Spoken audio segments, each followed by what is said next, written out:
Do I really need a filter for my irrigation system? This is one of the most common questions we get, particularly from folks who are using city water and heard they don't need a filter. Because if our water is clean enough to drink from, it should be clean enough for my irrigation system, right?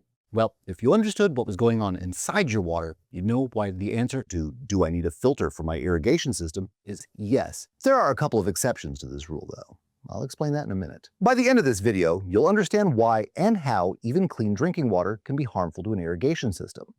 For the money spent, nothing offers more to an irrigation system than the filter. I spent over a decade working with growers on the residential side of things, the hobby side of things, and even the agricultural side of things, and there's one thing that none of them regret, and that's getting a filter. That's why all of our Drip Depot irrigation kits come with a filter included.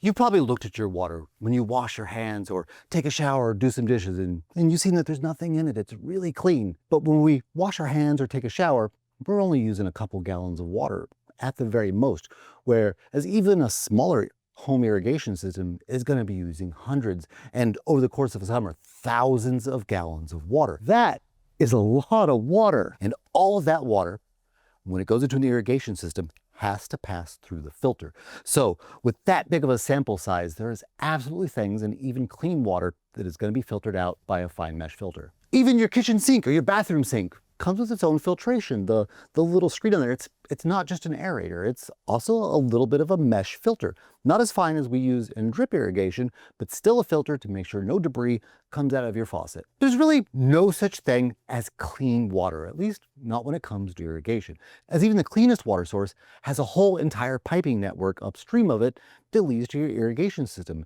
And this piping network can include old pipes that are either rusting or flaking. Have you ever had a water source or a tap in your house or a sink or even the outdoor one that has been off for a very long time, and then when you turn it on, the water is rust colored a little bit at first? That rust color is actual iron oxide from somewhere upstream of the water source. And over time, when that faucet hadn't been used, it has built up back there. Well, that's the kind of thing you don't want to get in your irrigation system.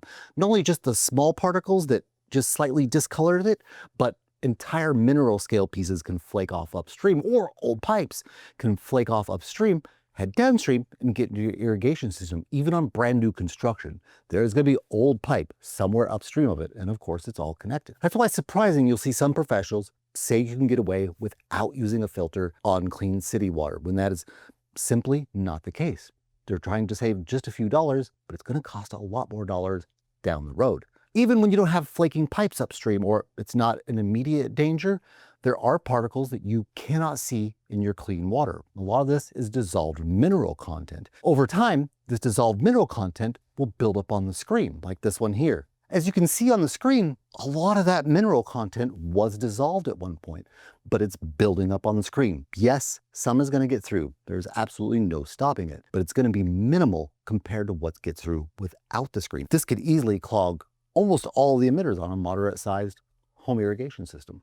Mineral scale isn't the only risk on city water either. In areas with older infrastructure or areas experiencing a lot of new construction, all of that work, whether it's the old piping network or the disruption of the new construction, both stirs up sand and sediment. And that easily gets into the pipe network that routes the city water, including to your outdoor tap. And finally, there's the biofilm problem. And it's not the biggest concern on city water, but no doubt most of you at some point have seen a little layer of film on top of a glass or a bowl of water that was left out that came from the city water. Well, this can happen upstream in the pipes as well. And this biofilm can easily get into an irrigation system. Now, a little bit of biofilm, is it going to clog up an irrigation system? No, but it's biological, which means if it gets into your irrigation system, there is a very good chance it could begin reproducing and multiplying in your irrigation system. A couple spores that get through can easily turn into a couple million. A biofilm can easily turn into a biosludge or a bioslime, particularly when it's fed water, warmth, and if you're fertigating with a fertilizer injector, fertilizer. The most important thing is to have a filter, no matter what kind you get. But there are some filters that work better for biofilm and some that work better for mineral scale or sand or silt, and you can learn all about those in the video there at the top right or the description below. But first, let's get back into answering the question, do I need a filter? I've heard some people say, also on the professional end of the business, that the little mesh filter that comes at the inlet of a timer or some hose-by tubing adapters is more than enough filtration for city water, and that is absolutely not the case. So these little filters are very wide filtration, not nearly enough for a drip irrigation system. A lot of these are anywhere between 30 to 60 mesh, which is quite wide when we're looking at anything from 120 to 200 mesh for drip irrigation. These are meant to protect the timer or the spray nozzle, and they have much larger orifices than a drip irrigation system does. To give you an example, these filter anywhere from about 30 to 60 mesh, and mesh is the number of holes per inch, where a drip irrigation system filters to anywhere from 120 at the minimum for the biggest drip emitters up to 200 mesh for some of the smaller emitters.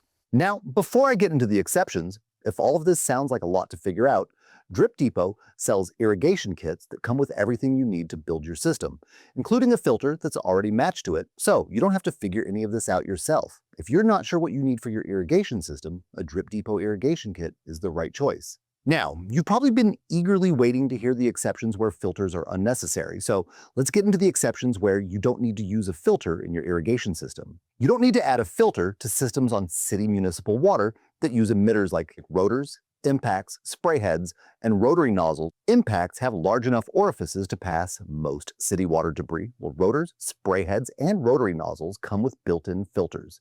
But no matter what you hear, this filter is not sufficient to protect a drip irrigation system. It is only enough to protect your timer. So what filter is sufficient to protect your irrigation system? Well, you can learn that by checking out the video right there.